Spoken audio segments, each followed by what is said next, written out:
Olá, queridos amigos, queridos irmãos. É um prazer muito grande estar aqui com vocês de novo. Estamos ainda em quarentena, mas o nosso compromisso de todos os sábados agora entrar um pouquinho na sua casa está em pé. E eu quero fazer isso até que tudo volte ao normal. É uma felicidade muito grande estar aqui em mais um final de semana, no Santo Sábado do Senhor. E eu quero agradecer você que está nos assistindo, que você continue conosco nos cultos de domingo, às 20 horas, quarta-feira, às 20 horas, e no culto de sábado, entre 10 e 10 e meia, nós também teremos um momento com vocês. A Rede Novo Tempo, ela faz uma grade de programação toda especial para esse momento, mas eu gostaria de todas as semanas conversar um pouquinho com você. E hoje nós vamos falar sobre algo muito importante, provas. Nós estamos passando por isso, né? Eu quero contar a história de um grande jovem, que se tornou um grande homem na Bíblia, e eu quero convidar você a estudar a Bíblia comigo nesse momento. Feliz sábado, um bom dia para você. Quem sabe você vai assistir isso numa madrugada, numa noite, não importa. Eu te saúdo também. E nesse momento eu gostaria de fazer uma oração, para que nós possamos pedir para que Deus nos acompanhe. Você vem comigo? Feche seus olhos, vamos orar. Querido e maravilhoso Deus, nós estamos aqui, Senhor, abrindo a Tua palavra. Nós sabemos que quando ela é aberta, grandes coisas vêm ao nosso encontro para nos fazer pessoas melhores e mais semelhantes a Jesus. Que o Espírito Santo continue nos abençoando, Senhor. Continue nos orientando, nos dando sabedoria e um coração, uma mente aberto para ouvir a Tua voz nesse momento. Abençoe, Senhor, quem estiver ouvindo, não importa em que momento, em qual horário. Abençoe a vida deste homem, desta mulher, deste jovem que está me ouvindo agora. Que o Senhor seja sempre exaltado e colocado em primeiro lugar das nossas vidas. Fique conosco nesse momento e sempre. Nós te pedimos em nome de Jesus. Amém. Amém. Antes de começar, eu quero dedicar esse sermão a uma pessoa muito especial para mim, né? A minha esposa, a Letícia, ela tem um personagem predileto na Bíblia. Eu quero falar para vocês aqui, não deixa ela ouvir não, mas eu tenho um pouco de ciúme desse personagem. Mas eu reconheço que ele é um grande homem. A Letícia, quando fala de José, até brilha os olhinhos. Eu fico imaginando, já falei, Letícia, como é que vai ser eu, você e José no céu? Eu vou ter que chamar ele num canto e falar, José, ô Zé, seguinte, né? A esposa é minha, não é verdade? Brincadeiras à parte, queridos, é um personagem predileto da minha esposa. E eu entendo o porquê disso. O meu personagem predileto é Moisés. E o seu? Qual é o seu personagem predileto da Bíblia? Quem é a pessoa que quando você chegar no céu, você vai em primeiro lugar, quando tiver um tempo disponível assim, depois de todas as festas da boda do Cordeiro, quem que você vai conversar? Quem que você vai atrás? Cada um tem um, né? Eu dedico esse sermão, né, para a Letícia, porque eu sei que ela está rindo agora, mas ela gosta muito de José. E na verdade, irmãos, nós também temos que admirá-lo. Um grande homem, um grande jovem. Teve seus problemas na juventude, quem é que não tem? Mas ele, de alguma forma, ele aprendeu coisas muito importantes na sua vida e nos deixou um legado de uma espiritualidade para que a gente possa meditar hoje. Queridos, eu convido você agora a abrir sua Bíblia em Gênesis. Gênesis é o primeiro livro da Bíblia. Lá em Gênesis, no capítulo 37 de Gênesis. 37. A partir do versículo 2, acompanhe comigo a leitura. Esta é a história de Jacó. Tendo José 17 anos, apacentava os rebanhos com seus irmãos. Sendo ainda jovem, acompanhava os filhos de Bila e os filhos de Zilpa, mulheres de seu pai, e trazia más notícias deles a seu pai. Ora, Israel amava mais a José que a todos os seus filhos, porque era filho da sua velhice, e fez-lhe uma túnica talar de mangas compridas. Note aqui, queridos, que é muito interessante esse capítulo, né? A introdução desse capítulo. Eis a história de Jacó. Ponto. José. José era um filho especial, da sua linhagem viria aquela segurança alimentar, segurança de povo daqui a alguns anos, porque José foi o jovem que depois, no final da sua vida, pôde retribuir à sua família a proteção quando na época de fome. Você conhece a história, né? José era um garoto muito amado, era um garoto, o amor da vida do pai. José era irmão de Benjamim. E José aqui acompanhava os filhos do seu pai, porque seu pai tinha 4 esposas. E quando ele acompanhava os filhos, ele contava para o seu pai o quê? Todas as coisas ruins de notícia. Então José era aquele filho protegido e também aquele filho que contava as coisas erradas dos seus irmãos. Você note aí que já criou um clima, né? Para que ele tenha problemas mais para frente. Versículo 3. Ora, Israel amava mais a José que a todos os seus filhos, porque era filho da sua velhice.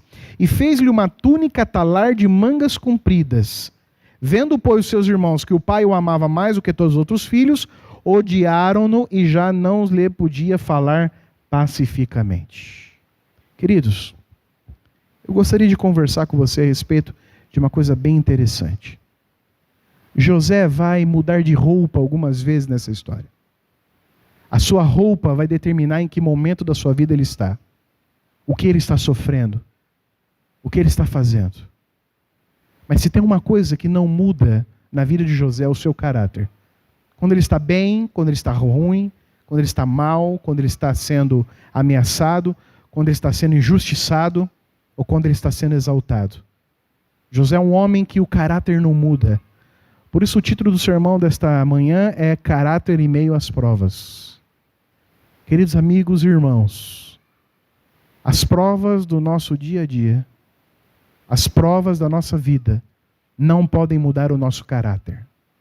E a história começa dizendo que José ganhou do seu pai uma túnica de mangas talares, vem dizendo aqui, né? Coloridas, mangas compridas e coloridas. E como era o filho predileto de Jacó, todos os irmãos entenderam aquela mensagem. Quando ele ganha aquela túnica, Jacó está o colocando de administrador das coisas da família. O menor administrando Rubens, Simeão, Judá, que são os mais velhos.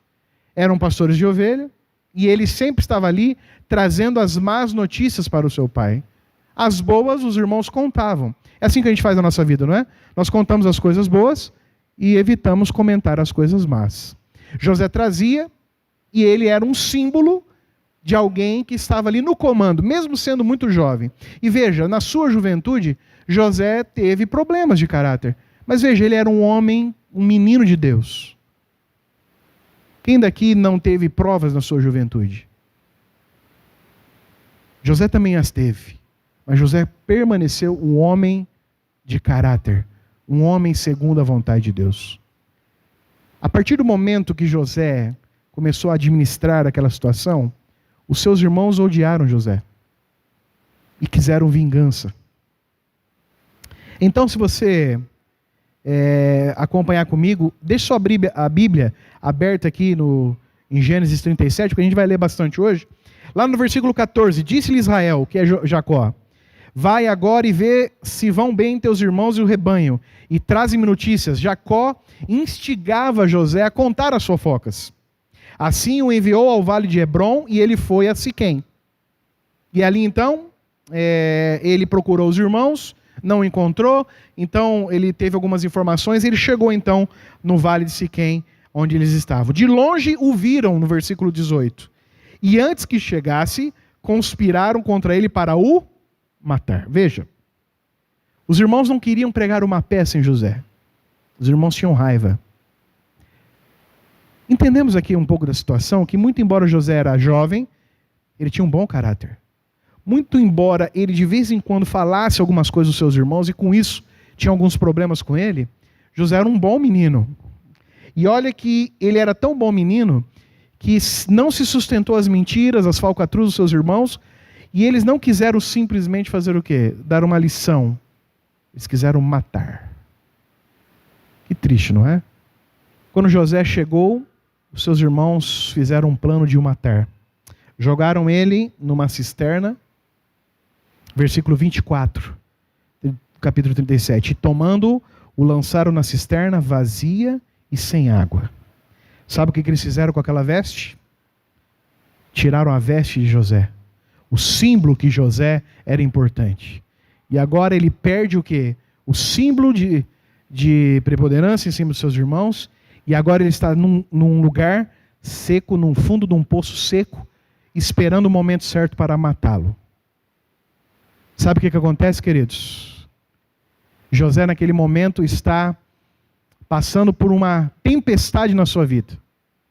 Só que o caráter dele continua a mesma coisa.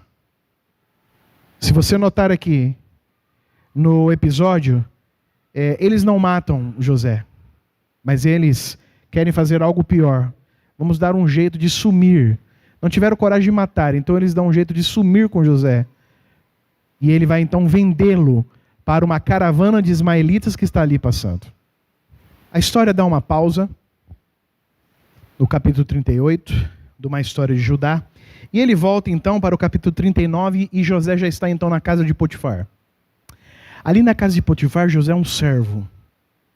Veja, quantas e quantas, vamos dizer assim, José poderia ali, ele teria razão em reclamar. Quantas e quantas reclamações ele poderia fazer ao Senhor.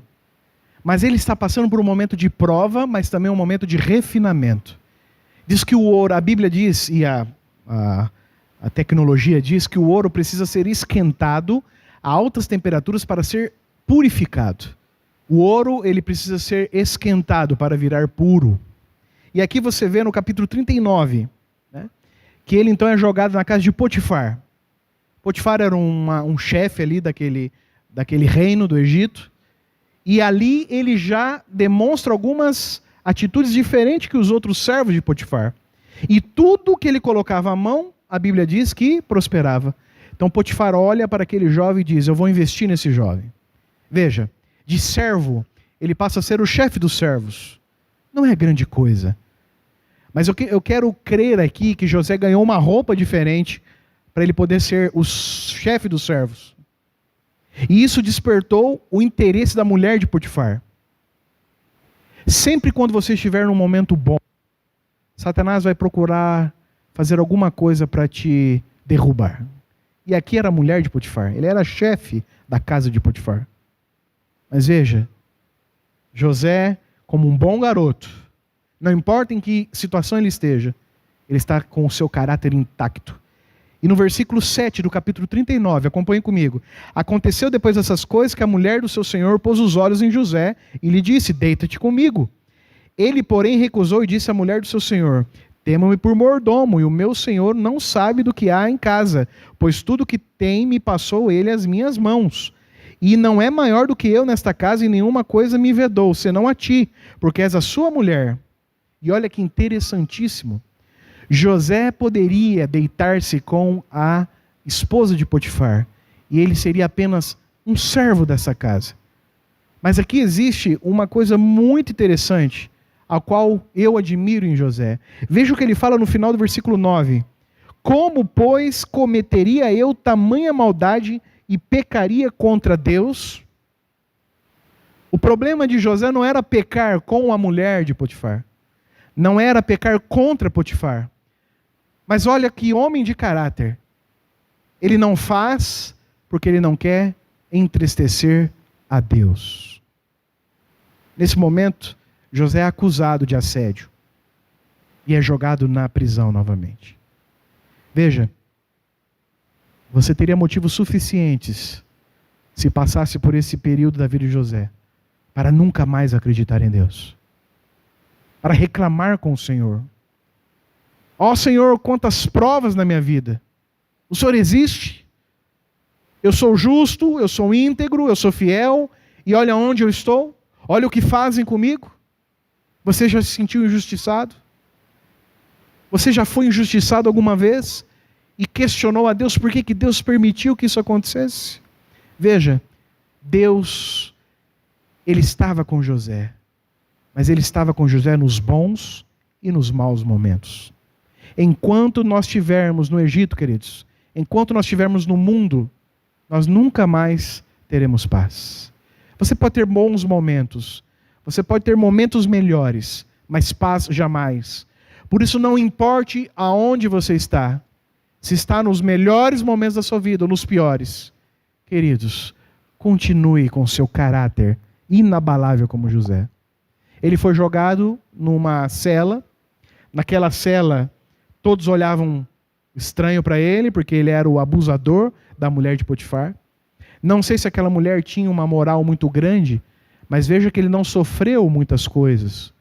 Quem sabe só por uma questão de honra Potifar o jogou ali. E o que acontece ali no versículo 40? José começa a ser o quê? Alguém especial. Um pouquinho antes, no versículo 39, capítulo 39, versículo 21, vem dizendo assim: o Senhor, porém, era com José, e lhe foi benigno, e lhe deu mercê perante o carcereiro. Veja, José agora não é mais apenas um daqueles que estão ali na prisão. Muitas vezes na prisão as pessoas ficavam nus, eles não tinham direito à roupa, não tinham direito a banho, a higiene. Mas José agora logra mercê. O carcereiro viu que ele era diferente e coloca então José em que posição? Chefe ali da prisão. Veja, ainda não é uma boa coisa. Mas José saiu de um poço, foi ser um servo, foi para a prisão. Agora ele é o chefe da prisão. Quem sabe foi lhe dado roupas especiais. Veja, o caráter de José não muda, apesar de sua vida ter altos e baixos. A sua vida ser uma constante montanha-russa. Quando ele está mal, ele está com Deus. Quando ele está bem, ele está com Deus. E José, então, é fiel, é íntegro naquilo que ele faz. Você conhece a história, pode ler lá depois em casa, depois na sua casa.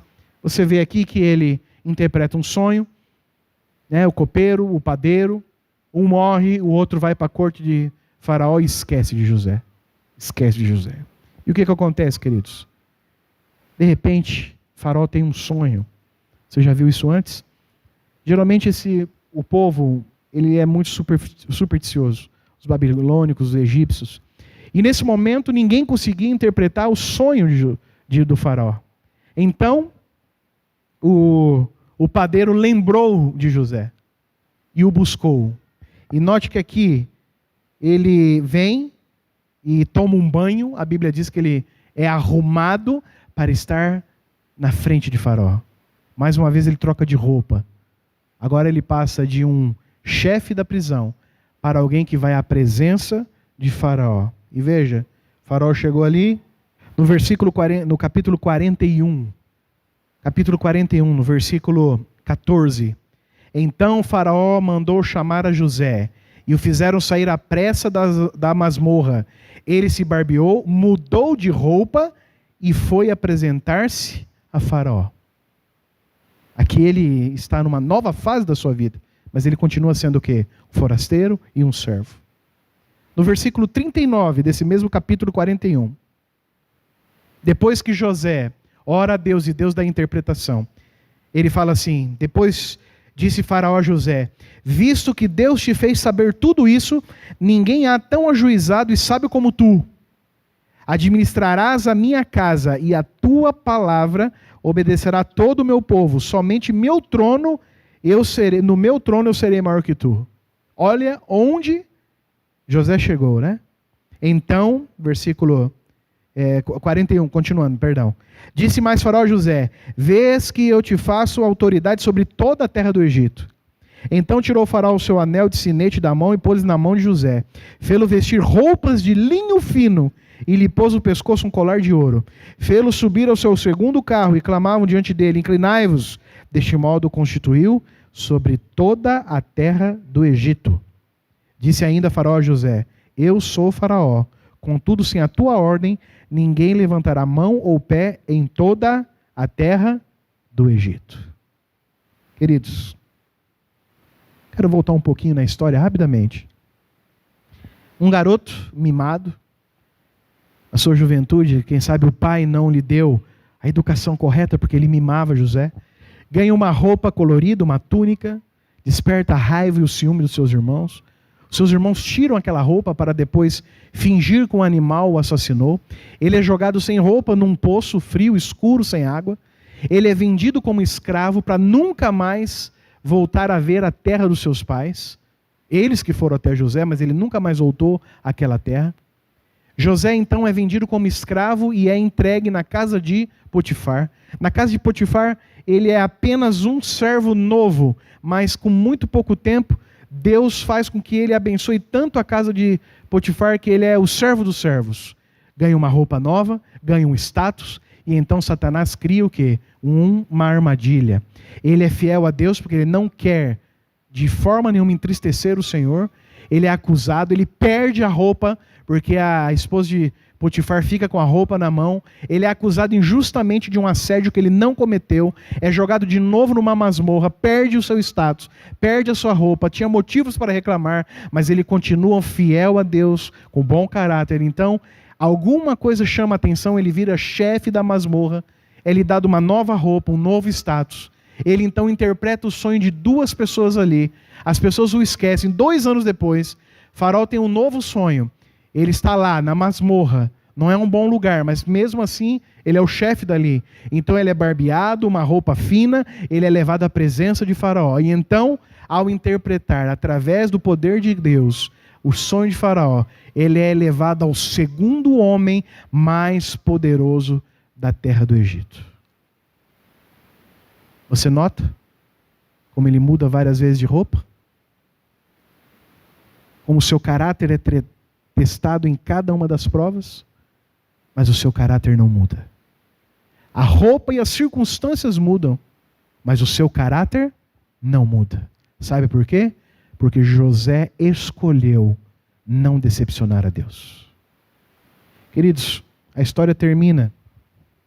Não é motivo aqui da gente ver a história dele com seus irmãos, mas eu gostaria que você agora abrisse lá no capítulo 50 de Gênesis, o último capítulo, a partir do versículo 19.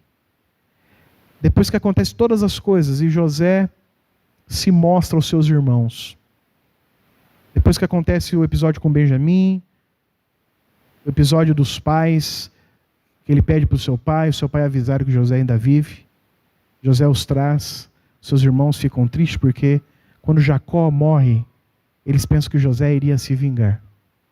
A pergunta que eu faço, ele não teria motivos para se vingar? Não seria justo a sua vingança? Sim, seria justo. Mas sabe o que José faz? José é um homem de caráter.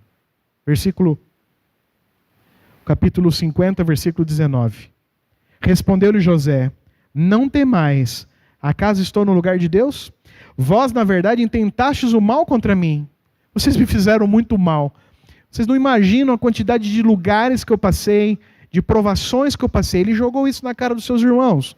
Mas ele termina dizendo assim: Deus, porém, o tomou por bem, para fazer, como vedes agora, que se conserve muita gente com vida.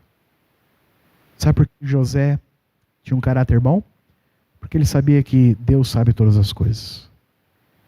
Queridos, nesse sábado, ou em algum momento que você esteja assistindo esse sermão, eu quero terminar dizendo algumas coisas. Primeiro, vale a pena ser fiel a Deus, nos bons, nos maus momentos. Deus não está deixando que provas o alcance, porque Ele quer te ver sofrer. Mas existem 2 coisas que Deus quer nos mostrar nas provas. Primeiro, quer que você não se acostume com esse mundo, que você não se acomode de estar aqui. As provas vêm, senhores, senhoras, irmãos, amigos, irmãos. A prova vem para que a gente entenda que este lugar não é o nosso lugar. Deus está preparando coisas melhores para nós. Mas Deus também manda a prova para que você lembre-se dele. Se nós não tivéssemos provas, nós não lembraríamos de Deus. Se as provas não viessem na nossa vida, nós talvez esqueceríamos do Senhor. As provas servem para limpar a vida do cristão. O ouro só se purifica elevado a grandes temperaturas. As provas vêm, queridos, para que a gente se chegue um pouco mais perto de Deus. Com provas, você sempre estará clamando ao Senhor. E deixa eu te dizer uma coisa. Nesta manhã do sábado eu quero fazer um apelo para você. Não importa em que momento da sua vida você esteja agora. Eu provavelmente estou falando para pessoas que estão bem, estão felizes, estão bem espiritualmente. Eu posso estar falando para pessoas que têm provas e não estão bem. Você perdeu alguma coisa, você está com dificuldade no seu casamento, dificuldade na sua casa, você está com problemas no seu emprego. Esse é um momento muito triste da vida da humanidade. Mas nós passaremos por isso, queridos. E cada vez mais, este mundo está nos dizendo que Jesus está para voltar. Talvez você esteja num momento ruim da sua vida espiritual. Mas veja, com Deus as coisas já são difíceis. Imagine sem Deus. Eu clamo a você, queridos. Não importa o que você passe nessa vida, não abandone o Senhor. Que o seu caráter possa ser purificado em meio às provas. Faça como José. Seja um jovem valoroso. E eu quero terminar agora lendo aquilo que ele falou lá para a esposa de Potifar. Veja, não é simples viver assim nesse mundo, mas é possível. Com a graça de Deus é possível. Ele disse assim para ela: como eu poderia cometer tamanha maldade e pecaria contra o Senhor, meu Deus? Por favor, não desista de ter um caráter de acordo com a vontade de Deus. Eu quero orar por você nessa manhã, para que você possa ser abençoado e eu também. Feche seus olhos, vamos orar nesse momento. Querido e maravilhoso Deus, graças te damos, Senhor, porque mesmo nas provações, nós sentimos a tua companhia. Graças nós te damos também porque as histórias da Bíblia nos ensinam que às vezes nós passamos por muitas dificuldades, às vezes as provas nos alcançam. Quem sabe eu estou hoje pregando para alguém que está sendo alcançado por uma dificuldade, uma prova. Por favor, Senhor, permita que eles vejam uma luz no fim desse túnel. Permita que eles vejam uma luz do Senhor vindo dos céus. Que nós possamos ter um caráter de José. Não importa a prova, não importa onde nós estivermos, não importa as maldades que fizerem contra nós, que jamais nós abandonemos a nossa fé e a nossa vontade de estar com Deus. Nos abençoe, nos guarde, fique conosco hoje e sempre. É o que nós te pedimos e agradecemos em nome de Jesus. Amém, Senhor. Amém. Querido, obrigado por esses momentos que nós passamos juntos. Eu te vejo daqui a pouco nos domingos, nas quartas-feiras, no próximo sábado. Que Deus possa lhe dar ricas bênçãos, que o Espírito Santo esteja trabalhando mesmo à distância, mesmo sem dar para nós nos vermos, abraçarmos, apertarmos a nossa mão, mas que o Espírito continue abençoando onde você estiver e que a sua graça também o acompanhe hoje e sempre. Esse é o meu desejo. Um bom sábado. Fique com Deus. Até mais. Tchau.